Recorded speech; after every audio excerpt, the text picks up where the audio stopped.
Bonjour à tous. Dans le cadre de ma présentation, je vais vous parler de l'analyse d'un conflit, celui du Kosovo en 1999, et je vais analyser l'interaction stratégique qu'il y a eu entre l'OTAN et les Serbes, et notamment Milosevic et son régime. Alors, je vais premièrement commencer par définir ce qu'est une interaction stratégique. Je vais ensuite présenter mon cadre théorique avant de procéder à une brève mise en contexte et une analyse des stratégies des uns et des autres avant de conclure.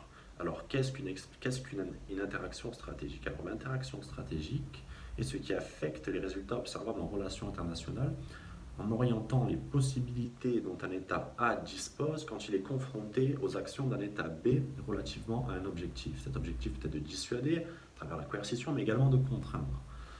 Pour cela, nous dit Thomas Schelling, il faut recourir à des menaces et des promesses accompagnées d'un emploi volontairement limité et graduel de la force dans le but de conduire un adversaire à mettre un terme à une action en cours, à revenir au statu quo ante ou à entreprendre une action qu'il juge indésirable. Donc ça, c'est quand on veut contraindre un individu, c'est comme ça qu'il faut procéder. Le cadre théorique retenu est le modèle du marchandage. Donc le modèle du marchandage permet de comprendre dans une interaction stratégique comment sont conditionnés les choix de l'adversaire. Les participants au marchandage disposent d'outils que sont les menaces, les promesses, la crédibilité, la réputation et la signalisation de la détermination. Les menaces, donc, c'est-à-dire l'idée de faire quelque chose en réponse à un acte, constitue un outil indispensable de l'interaction stratégique. Et la crédibilité est très importante quand on menace, et on est crédible quand on met sa réputation en jeu avec des coups d'audience, ce qui revient à faire des menaces publiques.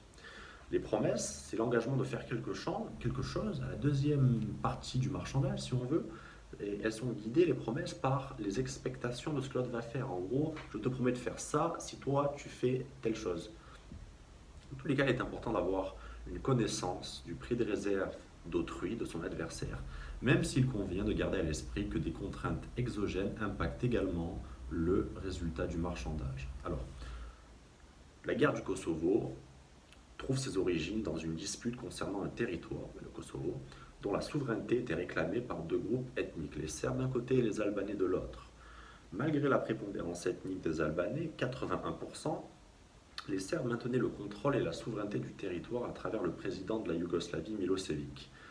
Une insurrection armée de l'armée de libération du Kosovo tenta par la force d'obtenir l'indépendance, mais a été neutralisée par les forces armées yougoslaves qui étaient beaucoup plus puissantes. S'en est suivi une expulsion brutale des Albanais du Kosovo, car c'était le seul moyen, selon Milosevic et le régime serbe, de conserver le Kosovo sous son emprise. Les méthodes expéditives employées par la Yougoslavie choquèrent l'Occident à tel point que, en 1999, le 29 janvier pour être précis, des négociations sont organisées avec les partis albanais et serbes à Rambouillet en France pour tenter de trouver un accord de cessez-le-feu. Cet accord devait également permettre la mise en place d'un référendum concernant l'indépendance du Kosovo et le déploiement, très important aussi, d'une force internationale pour assurer le bon déroulement du processus.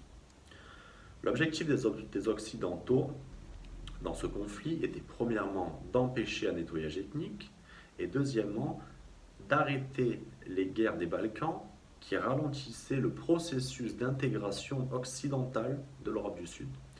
Pour les Serbes, en revanche, l'objectif était de conserver le contrôle d'un territoire iconique de l'identité serbe et de chasser les Albanais. La stratégie de l'OTAN, à travers le lieutenant Michael Short, a premièrement consisté à tenter de convaincre Milosevic que les menaces de bombardement en cas de refus de signer les accords de Rambouillet seraient sérieuses et sévères. Il était cru par l'OTAN qu'il conviendrait de faire une démonstration de force aérienne et que cela suffirait pour faire plier Milosevic et le faire signer. La stratégie était basée en grande partie sur la disparité de pouvoir militaire entre la Yougoslavie et l'OTAN et sur le précédent de la rapide capitulation et coopération et acceptation de la Yougoslavie en 1995 après quelques bombardements. Mais on se rend compte que l'OTAN a sous-estimé grandement la nature impitoyable de Milosevic et l'engagement du peuple serbe à conserver le Kosovo.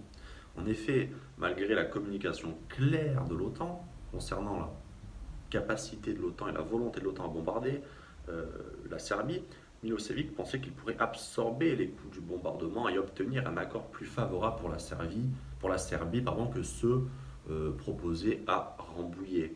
La stratégie donc de Milosevic consistait à garder le contrôle du Kosovo coûte que coûte et de refuser constamment la signature des accords de Rambouillet, malgré la démonstration de force de l'OTAN, malgré le fait qu'il allait subir des bombardements de plus en plus sévères, car les Serbes sont très attachés au Kosovo et que la carrière politique même de Milosevic dépend de sa capacité à conserver le contrôle serbe du Kosovo. Face à une telle persistance, l'OTAN a mis en place une nouvelle stratégie. En effet, quand Milosevic n'a pas cédé à la démonstration de force initiale et qu'il a procédé, qui plus est, à l'expulsion massive des Albanais du Kosovo, l'OTAN a changé de stratégie. La crédibilité de l'OTAN et de l'alliance même était en jeu et devait être défendue.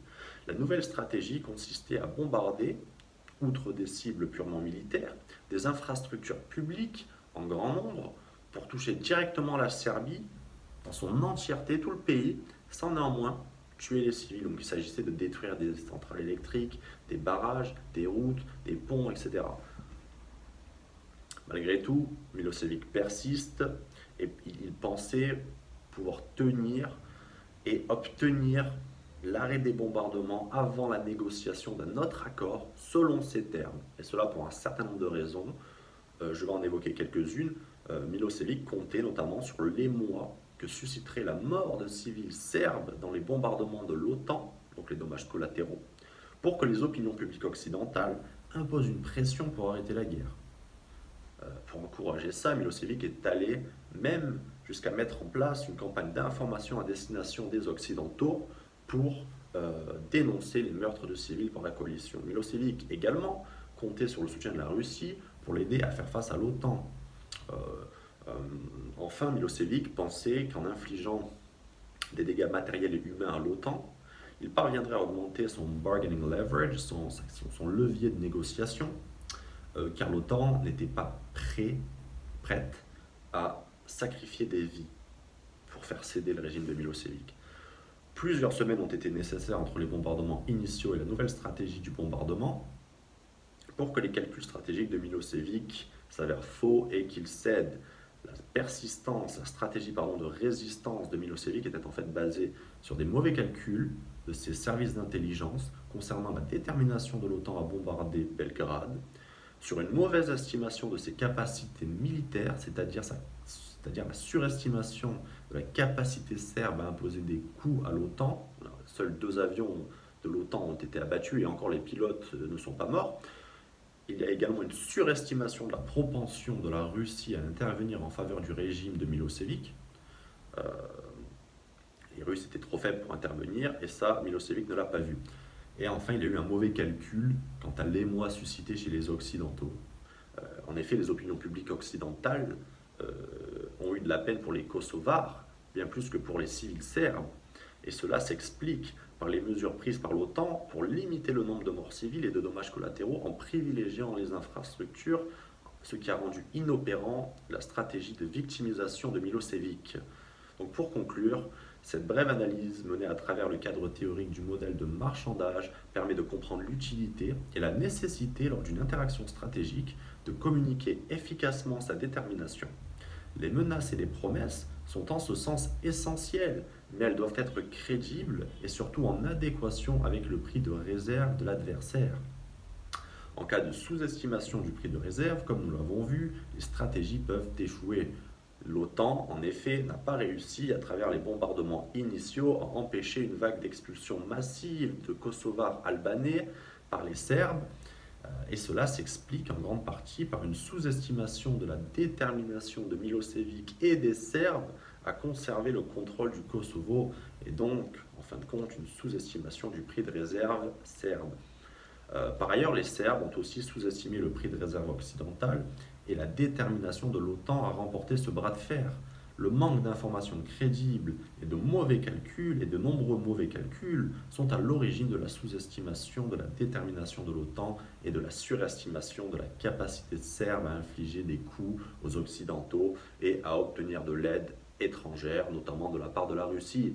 En somme, ce cours m'a permis de mobiliser un cadre théorique, le modèle marchandage, pour analyser les interactions stratégiques dans le cas du conflit du Kosovo de 1999. L'utilité du modèle de marchandage permet de saisir l'importance de la communication, des informations et de la crédibilité des menaces et des promesses dans les interactions stratégiques.